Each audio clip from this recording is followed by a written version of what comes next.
Hi, welcome to the channel. Welcome back if you're a current subscriber.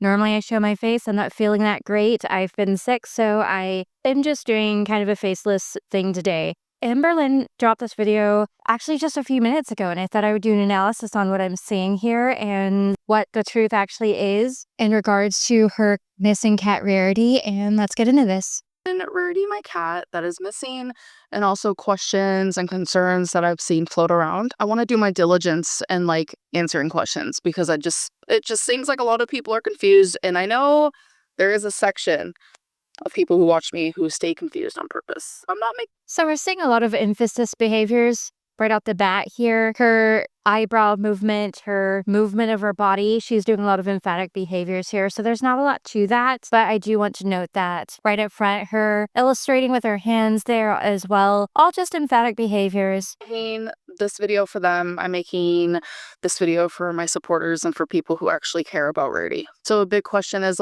what day did she go missing? Did she go missing while you were at the Billie Eilish concert? I'm confused why you're at a concert while your cat is missing.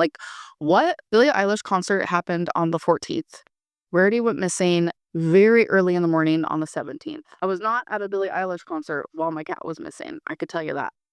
So it's interesting to me that she looks down when she says that she was not at a Billie Eilish concert while her cat was missing. The rest of the time here, she was not looking down. She was looking down to her left and to her right, data collecting, but not directly down the way she did just there when she says that she was not at a concert while her cat was missing, which is the speculation of controversy recently, because it seemed very much as if it was possible she had attended a concert while her cat was missing, and it had been in conflict with her narrative that she was just so upset. Every time I upload a video now, the question is, why are you doing that instead of looking for your cat? My answer to that is pretty simple. Two things can happen at once. I am working and I'm also trying to look for my missing cat. I'm literally in my bed. So the interesting part there that I caught, that I hope you caught as well, is that she says, well, I can do two things at once. I can go to a concert and work and also be looking for my cat. But here's the thing is she had said, that she had been doing nothing but crying. So obviously doing work is not nothing but crying. She would have been too upset, based on her own words, to be working. Also, if work is filling at a concert, then that is just further evidence that she was probably at this concert while Rarity was missing, and she had a bit of leakage there of what actually took place.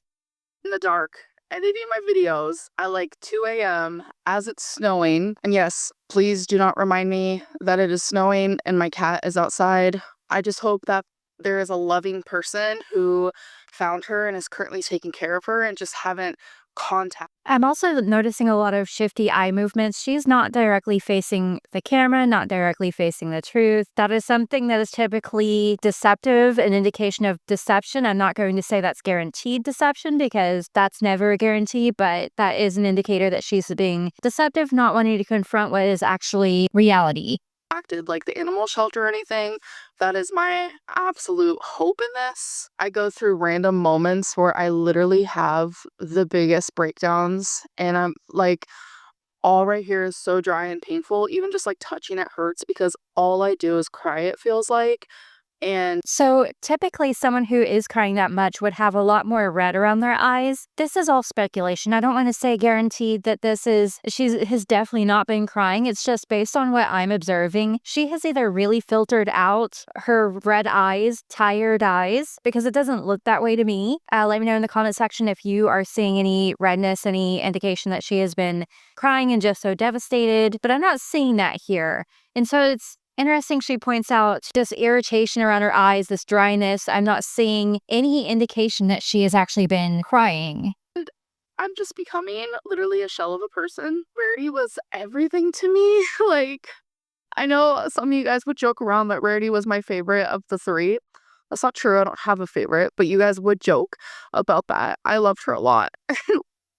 She just followed me everywhere, literally everywhere. No matter what room I was in, no matter what I was doing, she was there. So in vlogging moments, you guys saw that because she was. So imagine you go to a funeral and someone, and this happens. It does happen, okay? So this, again, is not a guarantee she's being deceptive, but just something that, again, I am observing here. Typically, if you went to a funeral, someone deeply devastated and upset by the loss of a loved one might talk about memories of jokes and things, and they might chuckle a bit, but they wouldn't be as dry-eyed as Amber here. They would show more indications of grief. There would be more forehead creases. They might chuckle a little bit, but they wouldn't be outright smiling and joyful the way that she seems to be in this particular part here. So that bit was a bit odd here. Was always there. Like, she just was attached to my hip, and she was just my little best friend.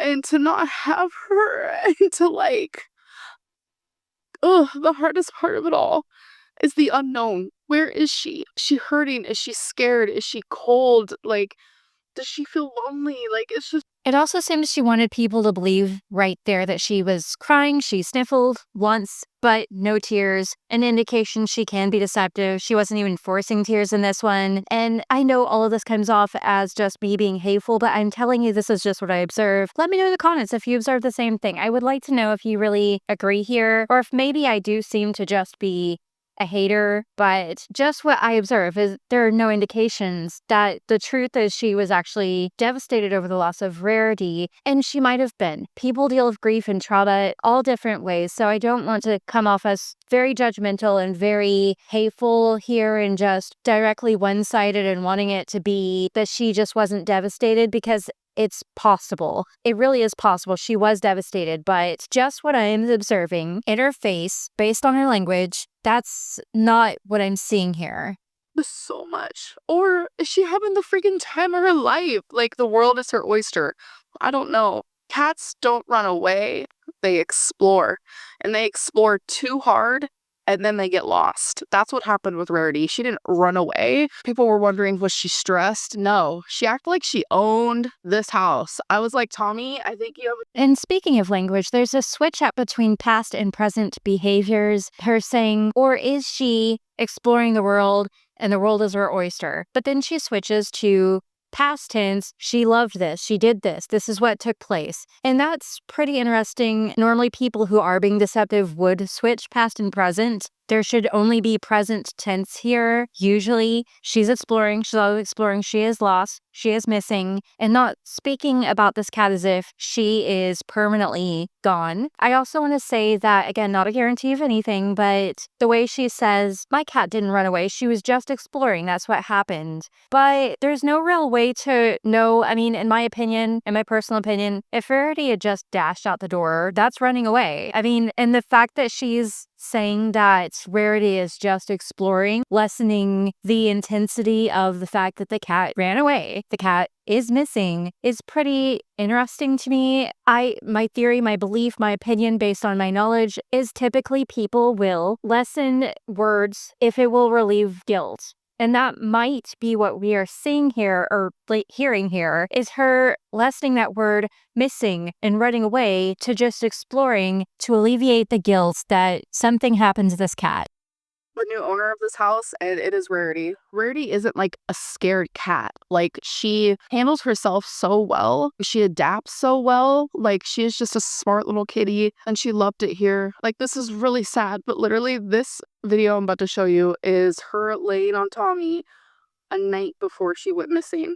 So again, the switch between she is a good cat, she adapts well, and then that turns into a past tense narrative. And then she brings Tommy into this, which I had said in my prior video about the Amberlynn Rarity situation, that a lot of this just seems to be her hyping up Tommy, making Tommy seem like a good person. Tommy is Emily, her partner. I don't know why she calls her Tommy, possibly because Emily wants this more masculine name. Maybe Amberlynn wants to call her something more masculine, and that would be a whole nother narrative. That would be a whole nother video I don't want to go into. Just a theory there. But she calls Emily Tommy, same person, and a lot of this just seems to be hyping up that person, her partner. Now, normally also, people with borderline personality disorder, which Amberlynn has stated she has, will do this thing called splitting, where someone is all good or all bad. And I think that's very much what we're seeing here in regards to Tommy. Tommy is all good. Emily is all good. And in fact, there might be the situation where she calls Emily Tommy when Tommy's a good person, but calls her Emily maybe when she splits.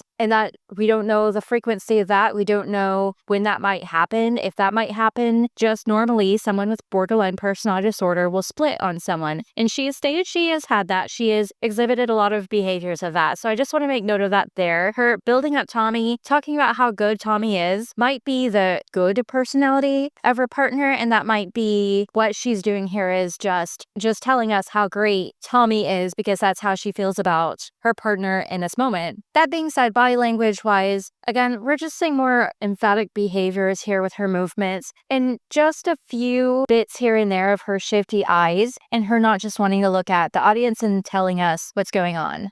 And it just breaks my heart that like she explored too hard and now I can't find her and I feel like I'm failing, but I'm doing. So her blink rate goes up a bit, which is an indicator of stress, potentially of deception, especially when there's a cluster of deceptive behaviors, like her turning away from the camera at this point. It can indicate deception, especially when there's stress, because there's stress around what? She's just trying to tell us what took place. And even though this could be a stressful situation, again, that being mixed in with the fact that she then looks away from the camera also is pretending to cry because there are no tears, just her changing her voice to sound as if her voice is broken and she is in tears. There are no tears. All of this indicates some deception around this particular part.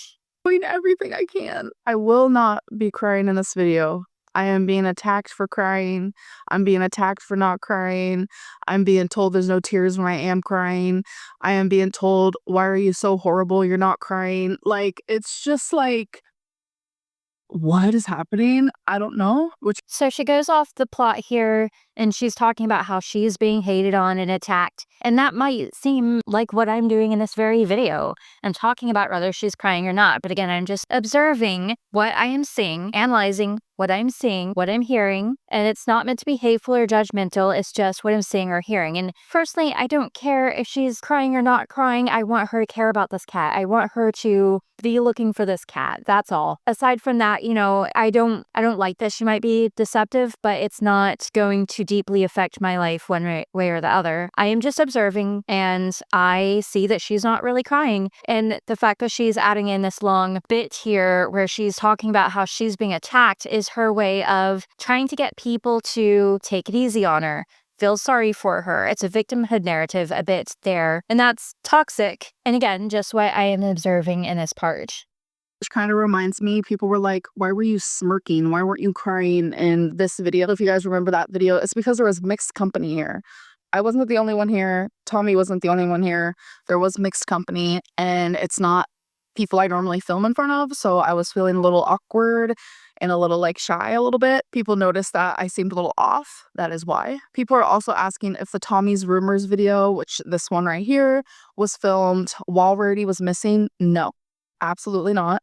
People are also asking, like, why do I keep talking in past tense? Like, why did I say, I know you guys loved her instead of saying, I know you guys. So before she talks about the past tense, present tense thing, which I'm interested in hearing, but her narrative about crying or not crying, having mixed company, again, is a bizarre thing to me because I think I believe I have seen her in a live stream crying, so that would be in front of an audience. Now there's this distancing, this bit of a distance between I'm in front of this camera, the people are not directly in front of me, so it's possible that maybe she can't cry in front of people. But the real issue that she's not seeming to pick up on here is that she didn't have real tears. She seemed to be forcing the tears. Body language wise, there were no other indicators of grief, and she was turning the tears off and on based on parts of the story, and that's not natural. I just love her. My anxiety and my mental health is so bad that my brain keeps going to the worst case scenario. I am trying more than anything to stay positive and to think positive and to just like do my diligence as a pet owner. There is a small. So I hope that's true. I genuinely hope that's true, that she just is hoping for the best, but that maybe she just expects the worst and that's why her narrative is going between past tense and present tense, or verbiage, I should say, is going between past tense and present tense here. It's pretty odd, just given that normally people would have some kind of hope for their loved one who's just missing. And especially if the cat's just exploring, based on her own words, just exploring, there's this potential that she can get her cat back and she would have that hope. And I genuinely hope that that is what's taking place, where she is telling the truth. She is actually looking for her cat. Her past tense verbiage is just her anxiety, her thinking it's going to be the worst because it's cold in the area. That's very possible. Her patterns of behavior say otherwise, tell me otherwise. She has lost pets before.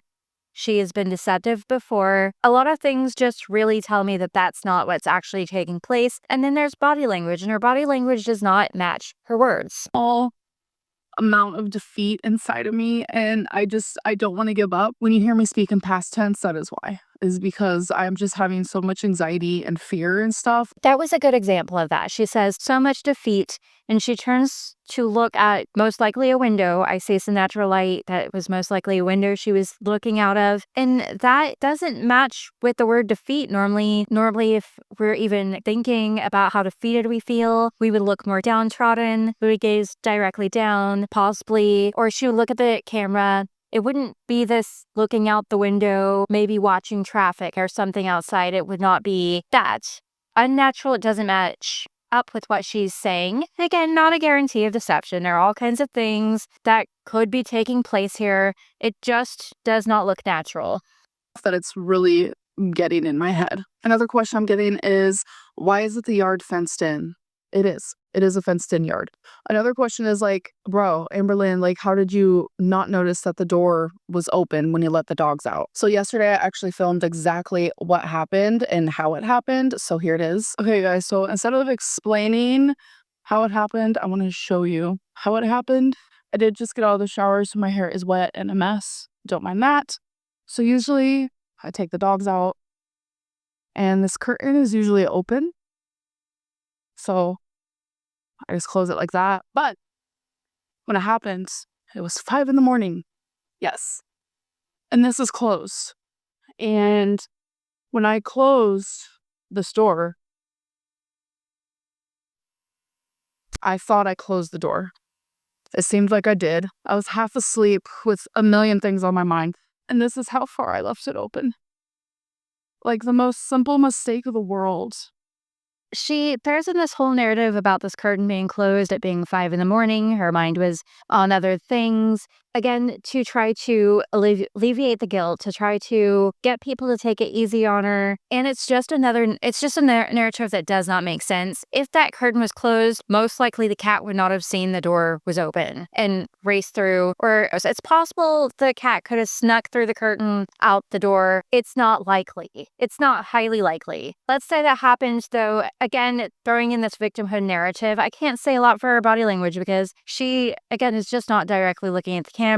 There are no tears. She's reenacting something that should be a bit upsetting, but she doesn't seem all that upset. She just seems to really be harping on the fact that people are saying all these things about her. And she has put so much effort into that part and not on looking for her cat, not on finding the cat. That's going to come off hateful, judgmental. It's kind of judgmental there, honestly, but I really just hope and wish and want her to do better. What I'm seeing, what I'm analyzing, what I'm observing, and what I know is that she's not, and that she's just trying to get the internet off of her back and make Tommy look better. I'm not sure how this cat saw the door open through this curtain, especially if the door is normally shut. The cat would most likely not have a pattern of behavior where it goes directly to the door. It would know, like, typically that door is shut. Again, that's not guaranteed. All things are possible. I'm going to end this here. There's more to this, but